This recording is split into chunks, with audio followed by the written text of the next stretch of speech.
একদিন আমি ছোট ফুপির নতুন বাসায় গিয়েছিলাম। সেখানে ছিল কিছু কুকুরছানা। রাতে সবাই কুকুরছানাকে খাবার দিতে গেলাম। সেখানে 5টি কুকুরছানা ছিল। একটা কুকুরছানা কাছে আসছিল না, তার পিছনের পায়ে সমস্যা ছিল, কিন্তু কাছে গেলে আদর নিচ্ছিল। তাদের মা অনেক মিশুক ছিল। অসুস্থ কুকুরছানাটার জন্য অনেক খারাপ লাগছিল। তাই আমরা অসুস্থ কুকুরছানাটিকে ডাক্তারের কাছে নিয়ে গেলাম। ডাক্তার চিকিৎসা দিল আর বলল ঔষধ খেলে ঠিক হয়ে যাবে।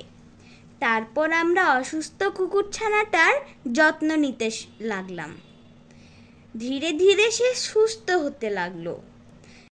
কয়েকদিনের মধ্যে সে পুরোপুরি সুস্থ হয়ে গেল এবং ভাই বোনদের সাথে লাফালাফি করে খেলতে লাগলো। কুকুরছানাটাকে সুস্থ করতে পেরে আমাদের সবার খুব ভালো লাগলো। ধন্যবাদ সবাইকে।